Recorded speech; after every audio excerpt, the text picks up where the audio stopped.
참된 예배자라는 제목으로 말씀을 증거하겠습니다. 이 강준민 목사님의 하나님을 기쁘시게 하는 예배자라는 책을 보면 사람의 존재 목적을 분명하게 이야기합니다. 사람이 가장 행복할 때는 자신의 존재 목적을 따라 살 때입니다. 사람이 불행한 것은 왜 존재하는지 알지 못하고 살기 때문입니다. 사람은 인생의 목적이 무엇인지 모르고 사는 경우가 많습니다. 왜 창조되었는지 모르고 삽니다. 무엇을 위해 이 땅에 살아가고 있는지 모르고 살고 있을 때가 많습니다. 인간이 왜 존재하는가를 보여주는 것은 철학책이 아닙니다. 바로 성경책입니다. 성경을 읽을 때 인간 존재의 목적을 알 수 있습니다. 성경에 나오는 인간 존재의 목적을 가장 잘 설명해 주는 것은 웨스트민스터 소요리 문답 제1항입니다. 사람의 제일 되는 목적은 무엇입니까? 사람의 제일 되는 목적은 하나님을 영화롭게 하고 하나님을 영원히 즐거워하는 것입니다. 이렇게 되어 있는데요. 하나님을 영화롭게 하고 하나님을 영원히 즐거워하는 게 뭘까요? 바로 그게 예배입니다. 인간이 지어진 최고의 목적은 바로 예배라는 사실을 알 수 있습니다. 우리의 행복은 우리의 욕구를 충족시키는 데 있지 않습니다. 우리의 행복은 우리가 존재하는 목적을 달성하는 데 있는 것이죠. 우리가 존재하는 목적은 하나님을 예배하고 하나님을 영원히 즐거워하는 것입니다. 하나님을 예배할 때 우리는 진정한 그런 행복을 경험하게 됩니다.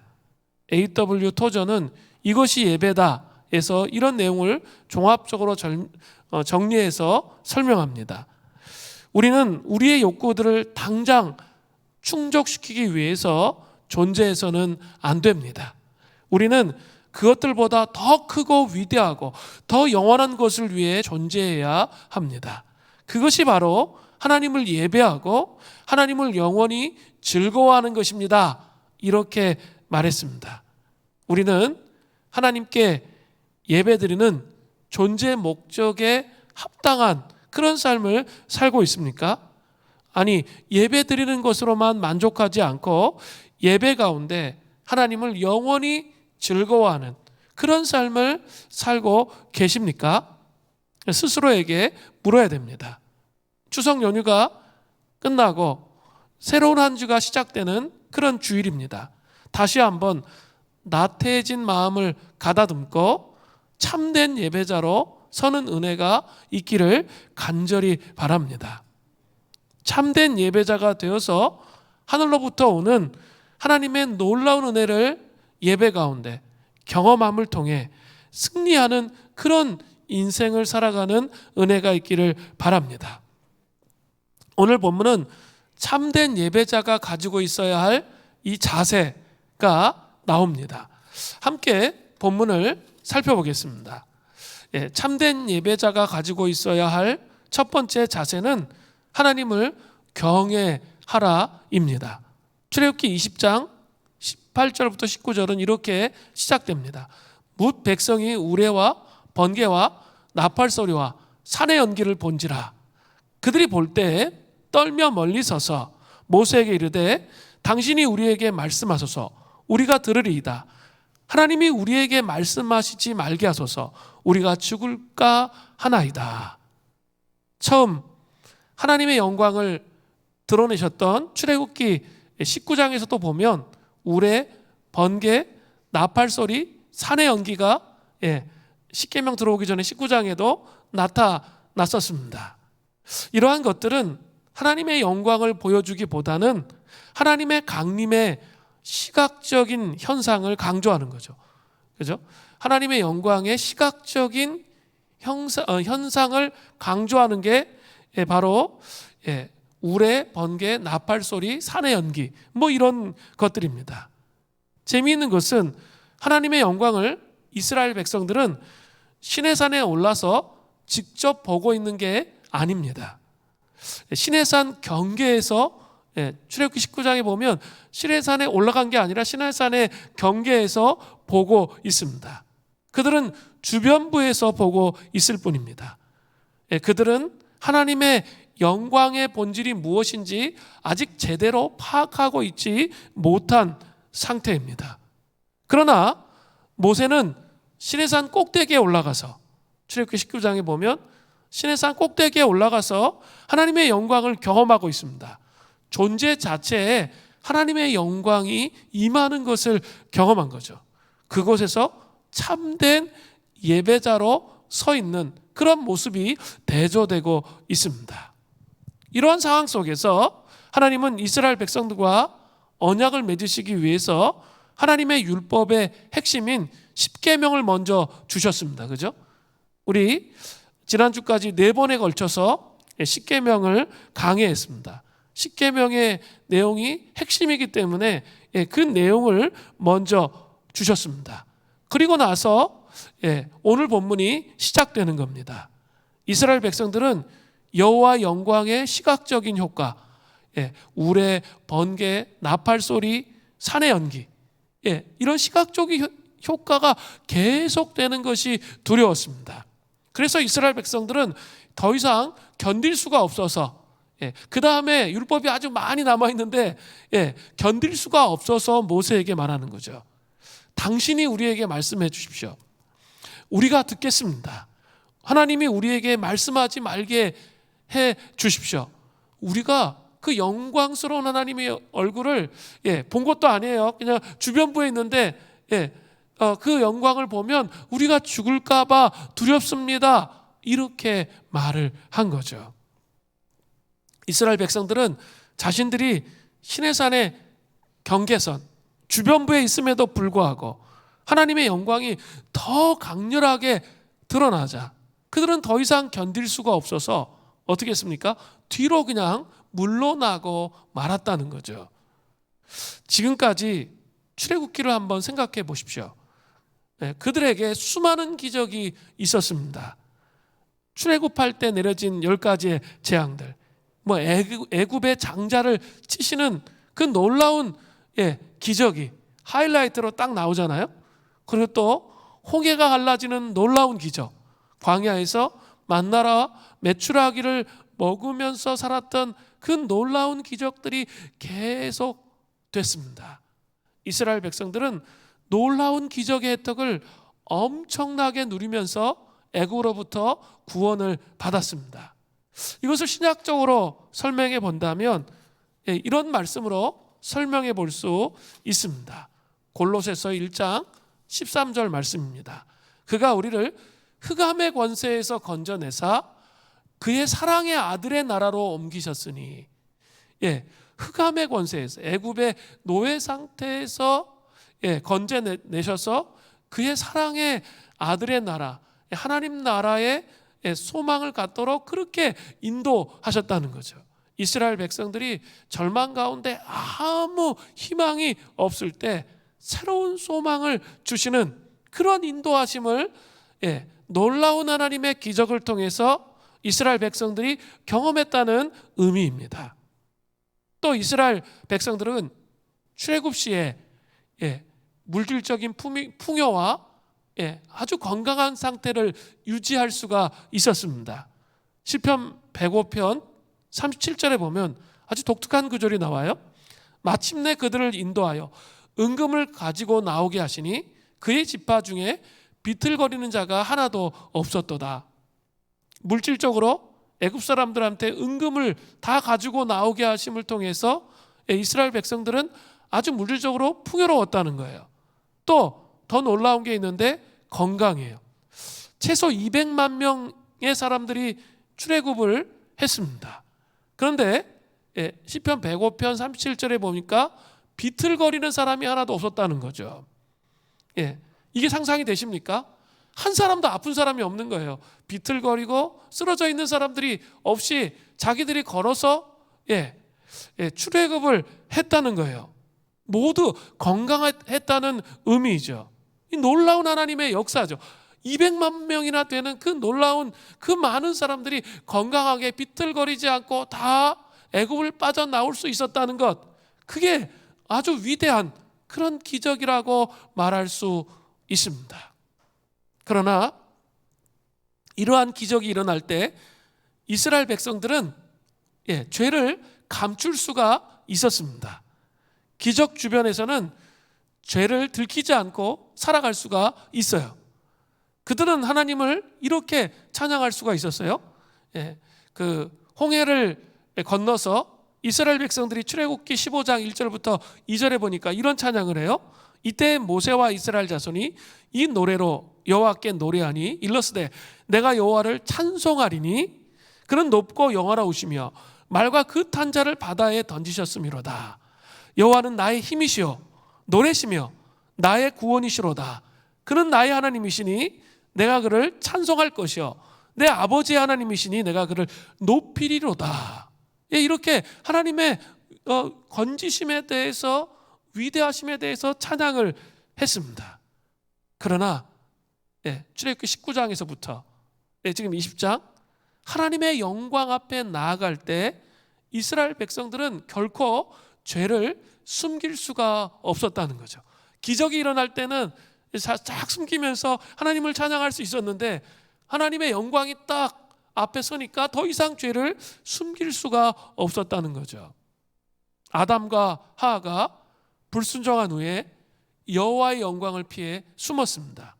창세기 2장부터 3장을 보면 아담과 하와는 시원한 바람이 불면 하나님과 함께 동행하면서 걸었던 그런 사람들입니다. 그러나 뱀의 유혹으로 죄를 짓고 나서 완전히 상황이 달라져요. 창세기 3장 8절을 보세요. 그들이 그날 바람이 불 때 동산에 거니시는 여호와 하나님의 소리를 듣고 아담과 그의 아내가 여호와 하나님의 낯을 피하여 동산 나무 사이에 숨은지라. 여호와 하나님의 낯, 여호와의 영광을 피하는 거죠. 그래서 그들이 숨어버리는 그런 현상이 일어났습니다. 예수님도 이렇게 말씀하세요. 요한복음 3장 20절이에요. 악을 행하는 자마다 빛을 미워하여 빛으로 오지 아니하나니 이는 그 행위가 드러날까 함이요. 우리도 경험적으로 알고 있잖아요. 우리가 죄를 지으면 어떻습니까? 하나님 앞에 가까이 나가고자 하는 마음이 없어져요. 그리고 점점 멀어지게 하는 그런 마음만 들어오잖아요. 하나님 앞에 나가기 싫어지거든요. 그런 상황과 똑같다라고 보시면 되겠습니다. 이스라엘 백성들은 하나님의 영광스러운 임재 앞에서 자신들의 숨어있는 죄의 문제 때문에 어떻게 합니까? 뒤로 물러갑니다. 이때 모세가 무엇이라고 말할까요? 출애굽기 20장 20절부터 21절이에요. 모세가 백성에게 이르되 두려워하지 말라. 하나님의 임하심은 너희를 시험하고 너희로 경외하여 범죄하지 않게 하려 하심이니라. 백성이 멀리서 있고 모세는 하나님이 계신 흑암으로 가까이 가니라. 이 흑암을 직역하면 매우 짙은 구름을 말하는 거예요. 우리는 쉽게 생각할 수 있을지도 모르겠어요. 모세는 빛이 아니라 암흑으로 가까이 나아갔다. 매우 짙은 구름 안으로 갔다. 이렇게 그냥 생각할 수가 있어요. 그러나 잊지 말아야 할 게 있습니다. 하나님의 영광은 너무나 밝아서 암흑 같은 구름 속에 숨지 않으면 어떻게 돼요? 모든 인간들은 다 죽어요. 그렇기 때문에 스스로 인간들을 위해서 하나님께서 숨어 계신 거죠. 숨으셔야만 했다는 거죠. 그러나 모세는 어떻게 했어요? 모세는 하나님의 영광에 가까이 더 나아가기를 원했어요. 그래서 그 암흑 속으로 걸어 들어간 거죠. 그러나 이스라엘 백성들은 어떻게 해요? 물러나고 있습니다. 아주 선명한 대조입니다. 모세는 이스라엘 백성들에게 두려워하지 말라고 다독였습니다. 참 생명의 근원이신 하나님의 임재 안으로 다시 한번 이스라엘 백성을 불렀어요. 하나님의 임하심은 이스라엘 백성을 시험하기 위해서라고 말씀하셨어요. 그죠? 모세가 그렇게 말했죠. 시험하기 위해서라는 거죠. 시험이 뭐죠? 테스트예요. 여기서는 테스트를 의미하는 거예요. 테스트하기 위해서라는 거죠. 하나님은 이스라엘 백성들을 왜 테스트하십니까? 이스라엘 백성들의 마음을 알고자 하셨을까요? 아닙니다. 하나님은 이미 이스라엘 백성들의 마음을 아세요. 하나님이 이스라엘 백성들을 시험하신 것은 그들 스스로의 마음을 깨닫게 하기 위해서 그런 거예요. 그들 스스로의 마음을 깨닫게 하기 위해서. 이스라엘 백성들은 자기들이 하나님을 경외하는지 여부를 알 필요가 있었어요. 우리도 잘 모를 때가 많아요. 우리 이렇게 습관적으로 예배 드리고 그냥 신앙생활을 하다 보면 자기는 하나님을 경외하는지 아는데 성령님의 조명하심을 딱 허락해 주시면 얼마나 자기가 하나님을 경외하지 못하는지 알 때가 많잖아요. 그럴 때가 많아요. 그래서 하나님께서는 스스로 그들이 하나님을 얼마나 경외하지 못하는지 알기를 원하셨기 때문에 그것을 테스트하셨다는 거죠. 하나님을 경외한다면 그들은 자기 멋대로 자기가 주인인 것처럼 범죄하지 않을 수 있는 거죠. 정말 하나님의 살아계심을 피부 존재 깊숙이 경험하고 하나님의 위대하심을 깊이 경험했다면 그들은 자기가 주인인 것처럼 자기 멋대로의 삶을 살아가지 않는다는 거예요. 더치 시즈의 회복이라는 책에 보면 이런 내용이 나와요. 데이브 보스웰은 삶은 왜 월드 시리즈를 닮았는가 라는 책을 썼는데요. 거기 책 내용 중에 볼티모어 오리온스의 전 감독 얼 위버의 이야기가 나옵니다. 메이저리그 볼티모어 오리온스의 감독이에요. 얼 위버의 이야기가 나오는데요. 얼 위버는 도루 사인을 주기 전에는 그 어떤 선수도 도루를 하지 못하도록 그렇게 원칙을 세웠습니다. 이 원칙에 레지 잭슨이라는 선수가 그 원칙을 아주 기분 나쁘게 생각했습니다. 잭슨은 자신도 도루를 성공할 수 있는지 없는지 판단할 수 있을 만큼 포수와 투수를 충분히 살필 수 있다고 생각했습니다. 그래서 한 번은 도루 사인이 없었는데 혼자 결정을 하고 도루를 시도했습니다. 멋지게 뛰어올라서 공이 오기 전에 2루까지 진출했습니다. 몸을 일으켜서 유니폼에 붙은 흙을 막 털어냅니다. 그리고 환한 미소를 지었습니다. 자기 판단의 정당성을 감독에게 증명했다고 그렇게 생각했습니다. 나중에 위버 감독은 잭슨에게 불러놓고 어째서 도루 사인을 주지 않았는데 도루했는가 그렇게 말하면서 그에게 설명하기 시작합니다. 일단 다음 타자가 리메이라는 게 이유였습니다. 그는 팀에서 두 번째로 타력이 좋은 선수였습니다. 잭슨이 2루까지 도루하는 바람에 1루가 비어 있었습니다. 상대팀은 의도적으로 공을 빠뜨려 메이를 1루에 보냈습니다. 그리고 그 다음 타자가 그 팀 중에서 가장 장타력이 없는 선수였기 때문에 대타를 기용해서 출루한 선수를 홈으로 불러들여야 할 상황이었습니다. 그렇게 되면 나중에 정말 아주 결정적인 시기가 와도 교체할 후보 선수가 남지 않게 되는 거예요. 더 결정적인 시기가 올 건데 그때 교체해서 대타를 기용해야 되는데 그걸 못하는 거예요. 선수 잭슨은 투수와 포수만 보고 도루를 했죠. 그러나 감독 이번은 전체 게임의 흐름을 보았다는 거죠. 우리는 이 이야기에서 많은 교훈을 얻을 수 있습니다.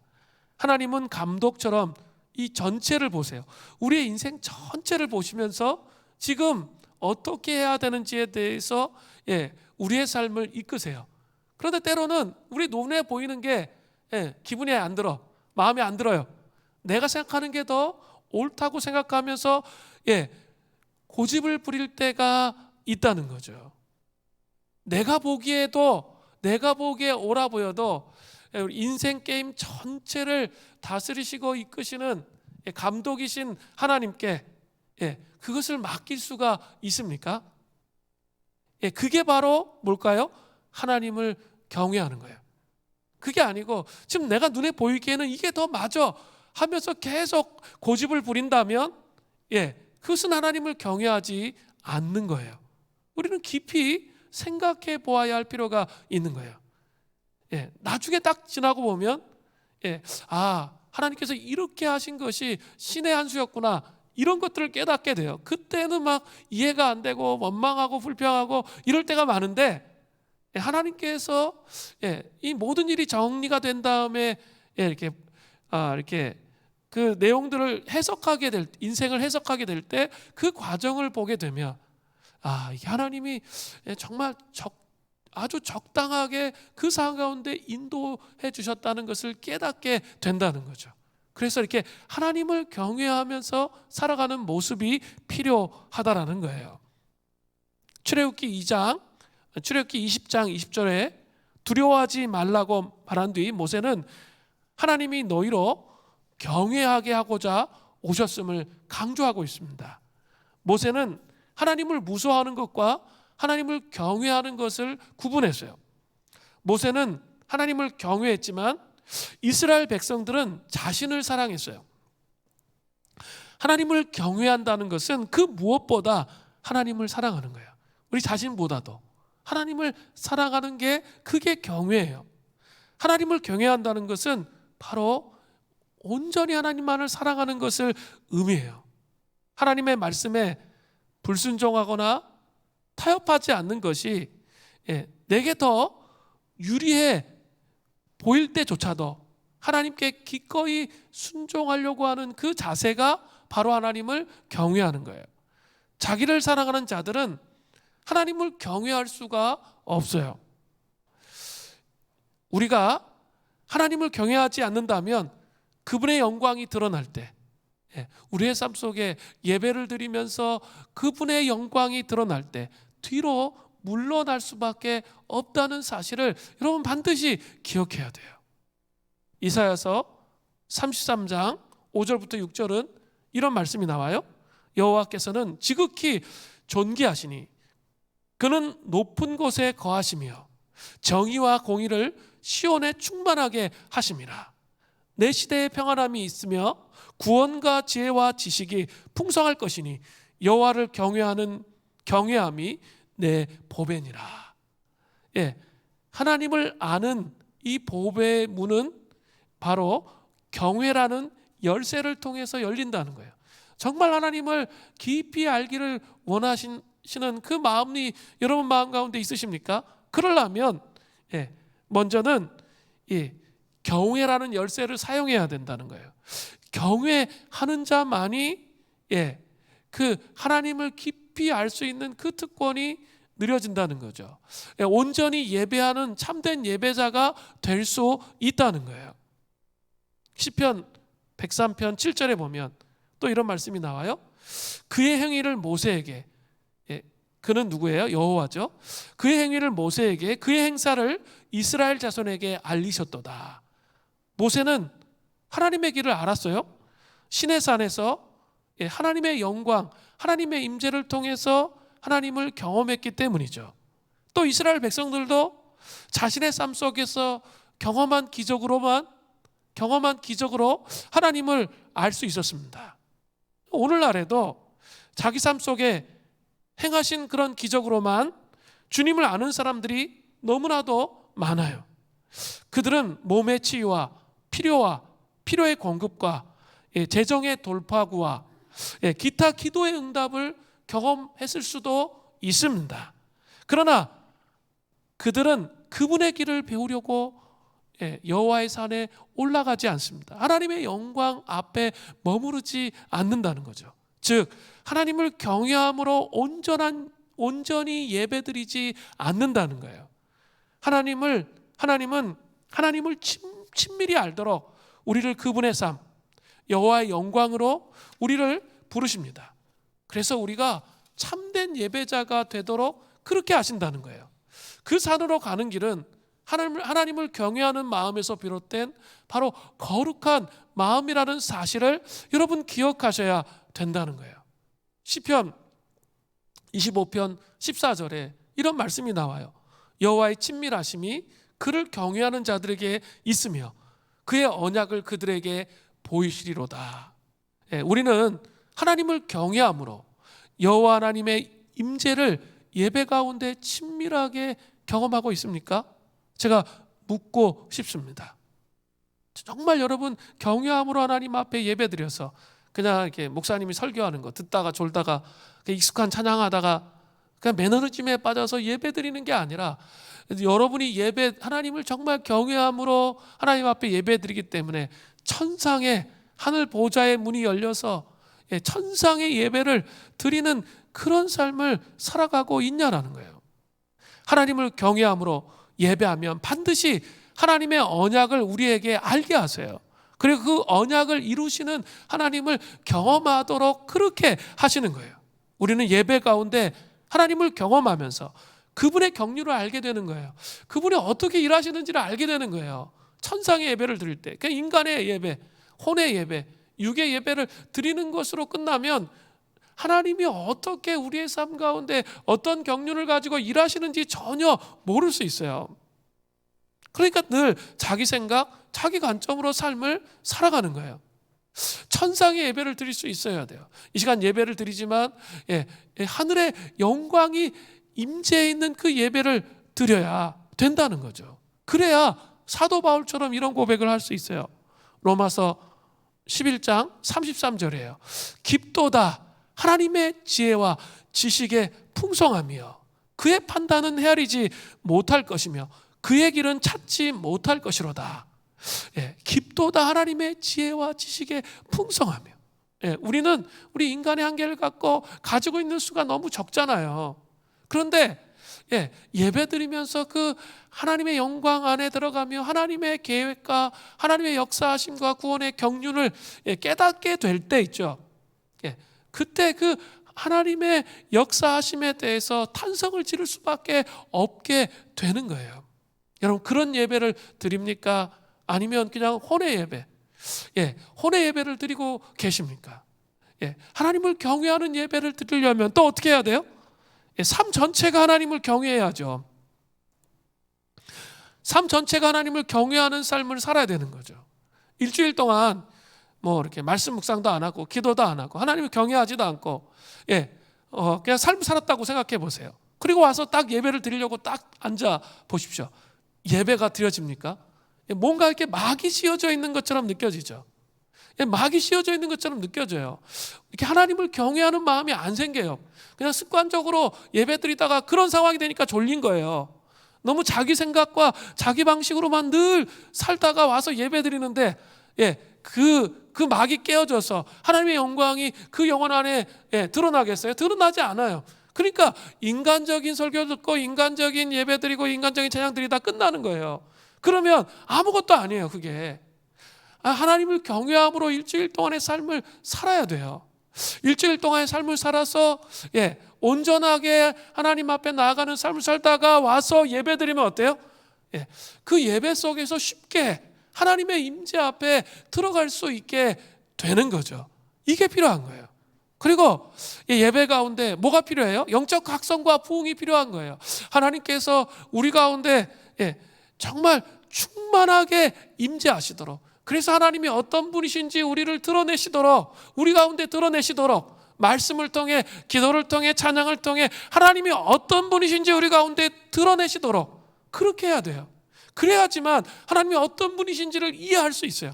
그냥 우리 쪽에서만 준비되어진 예배를 통해서는 그분을 알 수가 없게 된다는 거죠. 특별히 이 시대에는 특별히 더 그런 하나님의 임재 안에서 하나님이 어떤 분이신지 우리 가운데 드러내시는 그런 예배를 드릴 필요가 정말로 있습니다. 이렇게 삶을 살아 가시다 보면 일주일 동안 삶 속에 어때요? 세상의 영향들을 많이 받습니다. 그리고 어려운 일들을 많이 겪어요. 그리고 우리의 가치와 세상의 가치가 다르거든요. 그래서 여러분을 정말 힘들게 하고 낙심시키게 하는 일들이 많이 일어나요. 하나님의 가치와 세상의 가치는 완전히 다르기 때문에 막 힘들게 하고 어렵게 하는 일들이 많이 일어나요. 그래도 이렇게 나이가 있으신 분들 연세가 있으시고 결혼하신 분들 뭐 이런 이제 분들은 대체적으로 그래도 주변에 동역자들이 있어요. 그래도 하나님을 섬기려고 하고 하나님을 경외하려고 하는 동역자들이 많이 있거든요.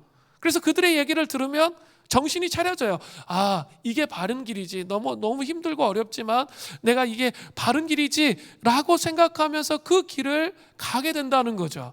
그런데 문제는 우리들이 아니에요. 밑으로가 문제라는 거예요. 젊은 청년들 그리고 밑에 다음 세대 아이들 정말 심각합니다. 한번 생각해 보세요. 이렇게 아이들을 집에서 데리고 있는 시간이 많아요? 아니면 자기 친구들과 청소년기가 가면 이제 자기 친구들하고만 지내잖아요. 그게 훨씬 더 많아요. 이게 훨씬 더 많거든요. 학교에서 생활이 훨씬 더 많고 이렇습니다. 그러니까 세상의 가치관을 계속 가지고 오는 거예요. 아이들이. 물론 뭐 한국 교회가 다음 세대를 잃어버린 뭐 여러 가지 문제점들이 있지만 그 문제점보다 더 큰 문제점은 이거예요. 이런 가치관을 계속 가정에 가지고 오는 거죠. 그러니까 부모하고 자녀가 점점점 갭이 커지는 거예요. 그러니까 부모는 신앙생활을 하는데 자녀는 신앙생활을 하지 않는 경우가 이제 비일비재해요. 그 가치관에 엄청나게 영향을 받고 있기 때문에 그래요. 생각보다 훨씬 더 세속적 가치가 커요. 그리고 아이들이 이렇게 신실하게 신앙생활하기가 정말 어려워요. 그런 친구들이 거의 없어요. 청년만 돼도 주변에 그런 친구들이 많이 없습니다. 우리 시대만 해도 가정에서 신앙교육을 잘 못 받은 저는 불신자 가정이었는데 그래도 좋은 믿음의 친구들이 또 믿음의 선배들이 정말 많았어요. 그걸 통해서 신앙을 배우게 됐거든요. 그런데 지금은 그럴 수가 없어요. 주변에 그런 친구들이 없는 거예요. 밑으로 내려갈수록 훨씬 더 많아요. 억울한 일을 당해요. 힘든 일을 당해요. 왜 나만 이런 일을 당해야 되냐 이렇게 따져요. 우리 아이들이 그렇게 하기 시작합니다. 그런 시대에 우리가 살고 있어요. 정말 이 아이들이 하나님을 경외하기가 쉽지 않다라는 거죠. 그럼 어떻게 해야 돼요? 정말 부모들이 하나님을 진짜 경외함을 통해서 하나님을 경외함을 통해서 이 예배 가운데 온전한 하나님의 영광과 임재를 경험하셔야 돼요. 그리고 우리 다음 세대 자녀들, 청년들이 그 하나님의 임재를 경험해야 돼요. 그래서 자기 생각 속에 갇힌 하나님이 아니라 자기가 생각할 때는 세상 가운데 친구들하고 살면 너무 무능력하신 것 같아 하나님이. 그렇게 느껴지는 하나님이 아니라 예배를 드리면서 그 예배 속에서 하나님의 살아계심을 경험함을 통해 그들 속에 하나님의 임재에 계시는 것을 경험해야 된다는 거죠. 그래야 세상을 이길 수 있는 그 믿음을 가질 수 있게 되는 거죠. 그런 차원에서 우리가 드려지는 이 예배가 하나님을 온전히 경외함을 통해 하나님께서 우리를 찾아오시는 그런 예배가 되게 해야 된다는 거예요. 참된 예배자가 정말 필요해요. 참된 예배자로 정말 나는 예배를 습관적으로 드리지 않고 하나님 앞에 그 하늘 보좌의 영광과 천상의 예배를 드리는 예배자인가? 그렇게 물어야 된다는 거예요. 하나님을 경외하는 그런 예배자가 되시기를 간절히 바랍니다. 두 번째로 참된 예배자가 가지고 있어야 할 두 번째 자세는 우상 숭배를 하지 말아야 됩니다. 이제 하나님은 안타깝게도 한 발 물러서세요. 그리고 이스라엘 백성의 요구를 받아들이셔서 모세를 중재자로 세우셔서 이제부터 십계명 다음부터는 오늘 본문 다음부터는 더 필요한 율례들을 이제 말씀하고 계십니다. 그 내용이 출애굽기 20장 22절 거기서부터 23장 33절까지의 내용이에요.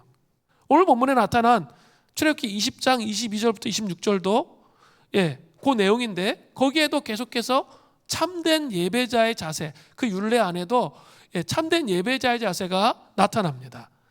출애굽기 20장 22절부터 23절을 보세요.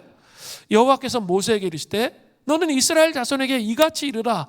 내가 하늘로부터 너희에게 말하는 것을 너희 스스로 보았으니 너희는 나를 비겨서 은으로나 금으로나 너희를 위하여 신상을 만들지 말고. 여기서 나를 비겨서 문자적으로 직역하면 나와 더불어, 나와 나란히라는 뜻이에요. 이것에는 두 가지 의미가 있어요. 첫 번째는 우상을 새겨서 하나님과 동일시하지 말라는 거예요. 우상을 하나님과 동일시하지 말라는 거예요. 두 번째는 가상적으로 하나님의 형상을 생각해가지고 우상을 만드는 행위, 그런 거 하지 말라는 거예요. 가상적으로 이게 하나님이다 이런 거 하지 말라라는 거죠. 로마서 1장 23절에 이런 말씀이 나와요. 썩어지지 아니하는 하나님의 영광을 썩어질 사람과 새와 짐승과 기어다니는 동물 모양의 우상으로 바꾸었느니라. 타락한 인간은 유일하신 참 하나님의 영광을 어떻게 해요? 영광으로부터 뒤로 물러나요. 그렇게 하면 썩어질 사람과 새와 짐승과 기어다니는 동물 모양의 우상으로 바꾼다는 거예요. 현대사회가 새와 짐승과 기어다니는 동물을 숭배할까요? 아니죠. 만일 우리 시대에 물된도산 수린교회 앞에 금송아지를 만들고 이것이 하나님이다 그렇게 섬기라고 말하면 사람들은 비웃을 거예요. 그죠? 말도 안 돼. 이렇게 쉽게 이야기할 겁니다. 그렇다면 우리 시대가 숭배하는 것은 무엇일까요? 답은 바로 곧 로마서 1장 23절에 나와 있는 썩어질 바로 사람입니다. 이스라엘은 새와 짐승과 기어다니는 동물을 숭배하는 문화에 둘러싸여 있었어요. 그죠? 애굽에도 온갖 짐승들이 다 신이잖아. 그리고 가나안 땅에도 짐승들이 막 신인 거예요. 그런 문화 속에 둘러싸여 있었다는 거죠. 그러나 현대교회는 즉 썩어질 인간을 숭배하는 문화로 둘러싸여 있다는 거죠. 이스라엘 백성들이 시내산에서 오신 하나님의 영광스러운 임재에서 물러나자 그들은 하나님의 형상을 애굽이 숭배하는 금송아지 형상으로 빚어버린 거죠. 출애굽기 32장에 나오잖아요. 그래서 이게 하나님이라 금송아지를 만들어 놓고 이게 하나님이라 그렇게 선포하잖아요. 그들이 여기에서 물러났기 때문에 그런 거예요. 하나님의 영광스러운 임재 앞에서 물러났기 때문에 이런 일이 일어난 거예요. 근데 오늘날 그리스도인들이 하나님의 산에서 물러날 때, 하나님의 임재에서 물러날 때 그들의 하나님의 형상은 우리 사회가 숭배하는 즉 썩어질 인간의 모양을 극대화하고 그것을 빚는 그런 모습이 된다는 거예요. 자신의 자아를 숭배하는 모습에는 여러 가지가 있습니다. 자신을 끔찍하게 아끼고 사랑하기 때문에 다른 사람이 그 사람의 삶에 도무지 들어갈 수 없는 사람이 있어요. 그리고 아주 교만해요. 자기 자신을 너무 철저히 믿는 사람이 있어요. 사실 이 시대에 이런 사람들이 되게 많아요. 그러니까 점점 이제 이런 교만함과 자기만을 생각하는 이 자아가 발달되는 시대가 되면 희생적인 삶이 무엇인지에 대해서 전혀 모르는 거죠. 소그룹 안에서도 이제 소그룹을 하려고 그러면 이제 점점 더 어려워지는 거예요. 희생하지 않는 거예요. 자기를 희생하지 않아요. 자기 시간을 희생하지 않습니다. 이기적인 삶을 살도록 그런 식의 삶을 살아가는 그게 시대의 정신이에요. 그런 식으로 흘러간다는 거죠. 자기를 극대화시키는 그런 것으로 흘러갑니다. 반대로 또 있어요. 낮은 자존감으로 인해서 자신의 열등감이 드러나지 않게 하도록 꾸역꾸역 자신의 삶을 올가매고 가면을 쓰고 다른 것으로 자꾸 포장하는 거예요. 이러한 모습으로 자신을 숭배하는 사람들도 정말 많아요. 한재홍 목사님의 인문학을 하나님께로 쓰리에 보면 베르나르트 슐링크의 책 읽어주는 남자라는 책이 나와요. 책 읽어주는 남자라는 책이 나오는데 이 책이 상당히 의미가 있는 책이에요. 책의 내용이 이런 거예요. 독일의 한 도시에서 황달에 걸린 15살 소년 미하엘이 하굣길에 구토를 하며 쓰러집니다. 그런 그를 30대 전철 검표원인 한나 슈미츠라는 자매가 다가가서 도와줍니다. 이 일이 계기가 되어서 큰 나이 차이에도 불구하고 두 사람은 사랑하는 사이가 됩니다. 웬일인지 한나는 늘 미하엘에게 책을 읽어달라고 그렇게 말합니다. 미하엘이 전쟁과 평화와 같은 책을 읽어주면 한나는 감격을 합니다. 그런데 어느 날 갑자기 한나가 미하엘 곁을 떠나갑니다. 그로부터 8년 후에 법대생이 된 미하엘은 2차 세계대전 전범 재판을 참관하게 됩니다. 거기서 한나가 전범으로 재판을 받는 걸 보게 되는 거죠. 한나는 유대인 수용소의 감시원으로 수많은 유대인을 사지로 몰아낸 혐의로 기소되어서 5명의 다른 감시원과 함께 재판을 받는 그 모습을 보게 된 거예요. 재판 과정에서 수용소 감시원들이 기록한 문서들이 발견되었습니다. 재판이 불리해지자 동료는 전부 한나가 썼다고, 한나가 책임자라고 누명을 씌운 거예요. 그녀는 자신이 작성한 게 아니라고 말했지만 필적 감정을 해보자라고 말하니까 한나는 결심한 듯이 자신이 그 보고서를 썼다고 그렇게 말한 거예요. 그러나 한나는 책임자가 아니었어요. 사실 그녀는 글을 읽지 못하는 문맹이었습니다. 문맹자가 어떻게 보고서를 쓸 수가 있습니까? 한나는 자신이 문맹임을 증명하기만 하면 중벌을 면할 수 있었지만 그렇게 하지 않고 오히려 종신형을 선택합니다. 자신이 문맹인 사실이 밝혀지는 것보다 차라리 중형을 택한 것이죠. 미하엘은 한나가 문맹이었던 사실을 깨닫고 놀랍니다. 그리고 이전에 왜 자신에게 책을 읽어달라고 했는지 이해가 되는 거죠. 공책에 적힌 자신의 이름을 알지 못했던 것, 자기의 편지에 응답하지 않았던 것들이 다 이제 이해가 되었습니다. 8년 전 한나는 직장 상사가 기관사 교육을 받을 것을 통보하자 직장을 그만두고 호련히 도시를 떠났습니다. 기관사는 글을 알아야 했기 때문에 회피한 것이죠. 그러나 미하엘은 도무지 이해할 수가 없었습니다. 하나는 왜 그토록 자신이 문맹이라는 사실을 드러나는 것이 그렇게 두려웠을까? 그게 잘 이해가 안 됐어요. 자신이 하지도 않은 범죄를 인정할 정도로 정말 그게 두려웠을까? 이런 생각이 든 거죠. 재판이 끝난 후에 미하엘은 다시 자신의 삶으로 돌아갑니다.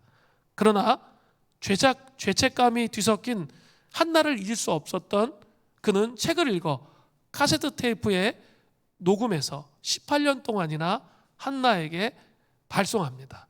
한나는 미하엘이 보내준 카세트 테이프를 통해 글자를 익혀 비로소 글을 읽게 되었습니다. 그런데 그녀는 석방 예정일 새벽에 교도소에서 목을 메어 자살합니다. 아주 충격적인 내용이 그 유명한 책을 읽어주는 남자라는 내용이에요.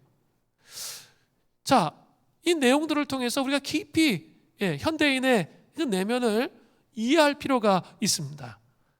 너무나 심각하게 열등감으로 말미암아 자신을 숭배하는 거짓자의 극치의 모습을 볼 수 있습니다. 이 거짓자라는 게 뭐예요? 포장된 자. 사람들에게 자꾸 인정받으려고, 자긴 그렇지 않은데 자긴 막 깨어져 있고 무너져 있는데 사람들에게 인정받으려고 막 자기를 좋게 보이려고 막 자기를 포장하는 그런 자, 그런 자를 말하는 거예요.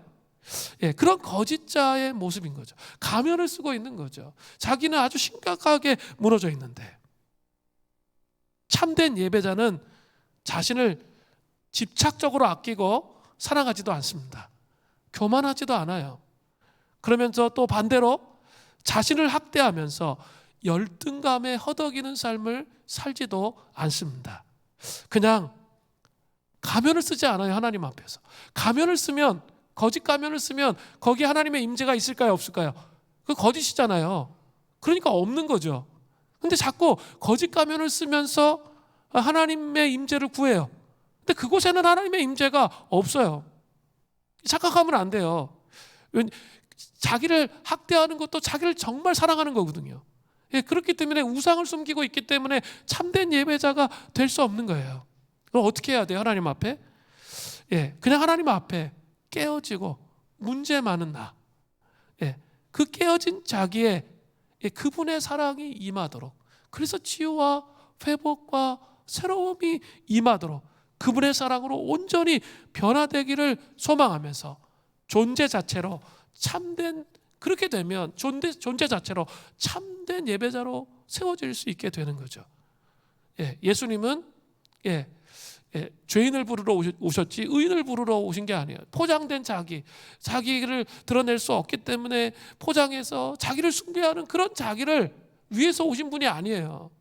내가 문제가 있고 죄인이고 그런 많은 문제가 있는데 그 문제를 인정하면서 그분 앞에 들고 나아갈 때 거기에서 치유와 회복과 새로워짐이 임하는 거예요. 많은 그리스도인들이 몰라요. 너무 이게 익숙해져 있어요. 가면을 쓰는 게. 열등감 때문에 가면을 쓰는 게 너무나 익숙해져 있어요. 그러니까 그냥 습관적으로 예배 드리는 거죠. 참된 예배자가 될 수가 없는 거예요. 참된 예배자가 되면 어떨죠? 감동이 와요. 하나님이 나를 치유하시고 회복하시는데 내가 부끄러운 게 뭐가 있어요? 너무나 감동이 오고 자유가 오고 행복이 오고 새로워짐이 온다는 거죠. 참된 예배자는 자기라는 우상을 결코 숭배하지 않습니다. 그냥 어떤 면에서 어린아이 같아요. 하나님 앞에 그 갈급함을 표출하고 하나님 앞에 나가는 게 어린아이와 같은 그런 모습으로 나아가게 된다는 사실, 이것을 기억해야 돼요. 우상 숭배, 자기라는 자신을 숭배하는, 다른 사람을 생각하지 마세요. 그냥 하나님 앞에 깨어진 나, 그리고 거기에 임재하시는 하나님, 그래서 나를 자유케 하시는 하나님 앞에 나아가시는 은혜가 있기를 바랍니다. 참된 예배자가 가지고 있어야 할 세 번째 자세는 온 마음으로 하나님을 사랑하라입니다. 출애굽기 20장 24절에 보면 내가 토단을 쌓고 그 위에 내 양과 소로 내 번제와 화목제를 드리라. 내가 내 이름을 기념하는 모든 곳에서 내게 임하여 복을 주리라. 이스라엘 백성들은 현재 어디에 있었죠? 광야에 있잖아요. 광야에서는 돌을 구하기가 어렵습니다. 그러니까 하나님께 예배를 드리기 위해서, 제사를 드리기 위해서 제단을 쌓을 때 토단을 쌓아도 된다고 말씀하시는 거예요. 흙으로 제단을 쌓아도 된다는 거예요. 하나님께 드리는 제사에서 제단이 돌이냐 흙이냐가 중요하지 않다라는 거예요. 오히려 제단의 화려함보다는 이스라엘 백성들이 하나님을 온 마음을 다해 사랑하는 마음을 보기를 원하시는 거죠. 하나님은 분명하게 말씀하십니다. 내가 내 이름을 기념하는 모든 곳에서 복을 주시리라 라고 말씀하세요. 온 마음을 다해 정성을 다해서 하나님 앞에 드리는 그 예배를 받으시겠다는 거죠. 하나님은 온 마음으로 하나님을 사랑하며 예배하는 자들을 찾으세요. 온 마음으로 진짜 하나님을 사랑하며 예배하는 자들을 찾으십니다. 우리는 이 멋진 예배당에서 멋진 세션들을 다 동원해서 멋진 화음으로 이렇게 잘 준비되어진 예배가 좋은 예배라고 생각하는 경향이 있습니다. 그렇죠? 다 세팅되어 있고 준비되어 있다 할지라도 내 마음이 하나님을 온전히 사랑하고 하나님 앞에 드려지지 않는다면 그것은 참된 예배자가 아니에요.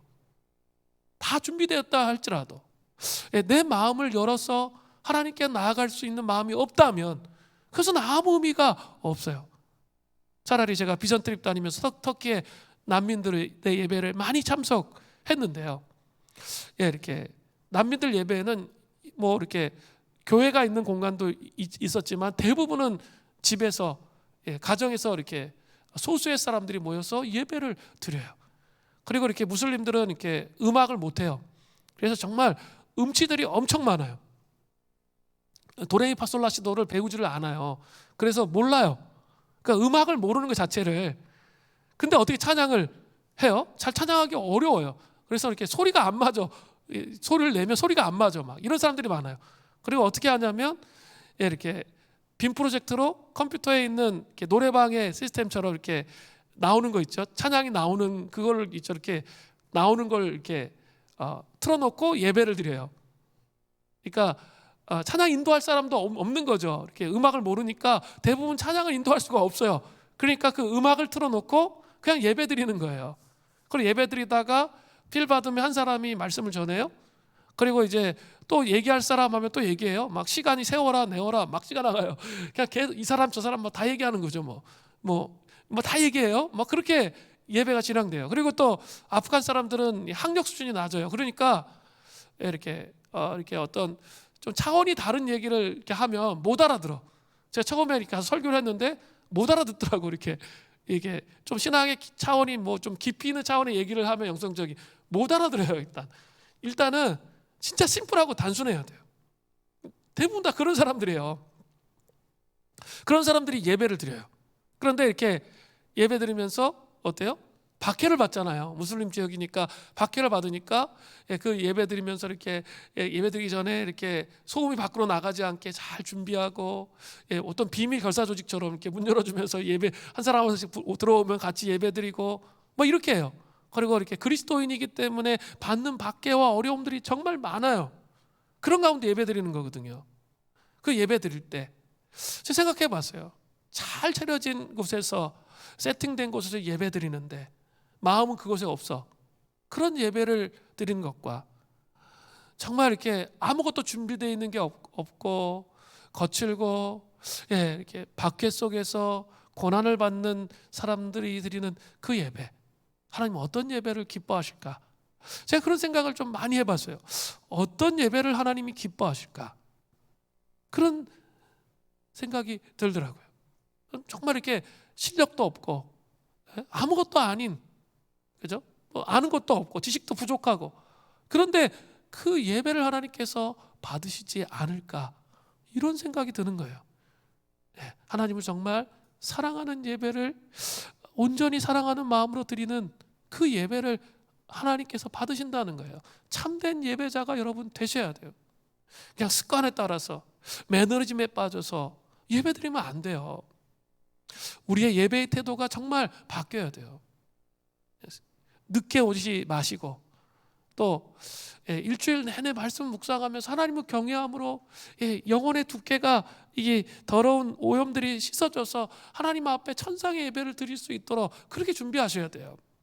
그래야 하나님의 음성을 들을 수 있어요. 그 하나님의 음성을 들어야, 하나님의 언약의 말씀을 들어야 삶을 이길 수 있게 되는 거예요. 그게 들려져야 된다고요. 들려지지 않는다면 예배드리면 무슨 소용이 있어요? 그냥 다 사람의 말에 불과한 거죠. 받을 마음에 준비가 되지 않은 상태에서, 사랑하는 마음이 없는 상태에서 예배드리는 거, 우리의 예배가 그런 예배가 아닌지 살피셔야 돼요. 좀 일찍 오셔서 준비하며 드려야 돼요. 지금 또 비대면 시대죠. 더해요. 그죠? 자기가 정신을 차려서 준비하지 않으면 순식간에라도 그냥 거기에 휩쓸려 가요. 그죠? 습관에 휩쓸려 가고, 귀찮아, 그냥 좀 늦게 들어오게 되고, 이러면서 점점 내 영혼이 점점 나태의 나락으로 들어갈 수 있는 그런 상황 속에 지금 우리가 놓여져 있다는 거예요. 즉 자기를 깨우기 위해서, 각성하기 위해서 고민하고 씨름하지 않으면 우리도 모르게 우리가 그냥 휩쓸려 가요. 그리고 우리의 신앙이 완전히 무너져 버리게 된다는 거예요. 이사야서 1장 11절부터 13절은 여호와께서 말씀하시되 너희의 무수한 재물이 내게 무엇이 유익하뇨? 나는 순양의 번제와 살찐 민승의 기름에 배불렀고 나는 수송아지나 순염소의 피를 기뻐하지 아니하노라. 너희가 내 앞에 보이러 오니 이것을 누가 너희에게 요구하였느냐? 내 마당만 밟을 뿐이라. 헛된 재물로 다시 가져오지 말라. 분향은 내가 가증히 여기는 바요. 월삭과 안식일과 대로 모이는 것도 그러하니 성회와 아울러 악을 행하는 것을 내가 견디지 못하겠노라. 무수한 재물이 하나님께 무슨 유익이 있냐라는 거예요. 아니 그냥 눈도장 찍으러 온다는 거죠. 하나님 앞에 그냥 보이러 오는 거, 출석 체크하러 오는 거. 그래서 이렇게 그렇게 했는데 하나님이 그걸 요구하신 적이 없다는 거예요. 너희들은 그냥 마당만 밟고 있을 뿐이라는 거예요. 그리고 또 일주일 동안 살면 하나님의 경험이 하나도 없어. 그냥 마음대로 살면서 나와서 하나님 앞에 예배만 드리면 된다고 생각하는 거. 하나님 그 마음을 견딜 수 없다라고 말씀하신다는 거예요. 우리가 정말 깊이 생각해야 돼요. 나는 정말 온 마음으로 하나님을 사랑하는 참된 예배자인지 살피셔야 돼요. 하나님은 이제 마지막으로 제단을 돌로 쌓을 경우를 말씀하세요. 출애굽기 25장 25절부터 26절을 보세요. 내가 내게 돌로 제단을 쌓거든 다듬은 돌로 쌓지 말라. 내가 정으로 그것을 쪼면 부정하게 함이니라. 너는 층계로 내 제단에 오르지 말라. 내 하체가 그 위에서 드러날까 함이니라. 하나님은 이스라엘 백성들에게 돌이 있는 그대로 제단을 쌓고 자연 그대로 돌을 그냥 제단을 쌓으라는 거예요. 그 모양을 내려고 정으로 쪼개지 말라는 거죠. 또 제단에 층계를 만들지 말라고 하셨어요. 층계를 만들려면 정으로 쪼아야 되죠, 그렇죠? 다듬어야 되잖아요. 이것은 우상 숭배하는 제단을 만들 때 사람들이 더 화려하게 하려고 할 때 정으로 제단을 다듬거나 층계를 만들게 되는 거죠. 그렇게 사용한 거예요. 우상 숭배할 때 그렇게 했어요. 그리고 이렇게 계단으로 왔다 갔다 하면서 제사장이 하체를 벗고 그렇게 예배를 제사를 드렸단 말이에요. 그러니까 그 우상 숭배하는 제사장이 하는 것처럼 그런 방식으로 하나님 앞에 예배하지 말라는 거예요. 제가 성지순례를 갔었는데 몇 년 전에 이 단에 갔는데 단과 베델에 뭐가 있죠? 이렇게 북이스라엘 사람들이 이렇게 하나님이라고 말하면서 제단을 다시 쌓았잖아요. 그 제단이 있더라고요. 제단을 가보니까 제단에 분명히 하나님이 계단을 만들지 말라고 그랬는데 다 계단을 만들었어. 그러니까 완전히 뭐예요? 하나님의 말씀에 순종하지 않으면서 그게 하나님이라고 섬기는 거예요. 제단을 만들었고 여기서 또 하나님을 섬길 수 있다고 말하는 거죠. 그런 모습으로 사는 거죠. 이렇기 때문에 이방 종교의 모습이 아니라 소박하지만 자연스럽게 하나님을 깊이 사랑하고 중심으로 하나님 앞에 예배드리기를 원하시는 하나님의 마음을 여기서 읽어야 된다는 거죠. 오늘 참된 예배자 세 가지 말씀을 드렸습니다. 하나님을 진심으로 경외하면서 하나님의 영광 안에 나아가기를, 예수 그리스도의 십자가의 보혈로 씻음을 받아서 더 영광 안에 나아가기를 사모하는 그런 예배자가 되시기를 바랍니다. 자기라는 우상을 숭배하지 않는 그런 예배자가 되시기를 바랍니다. 온 마음으로 하나님을 사랑하는 그런 예배자가 되시기를 바랍니다. 이제 찬양하고 기도하겠습니다.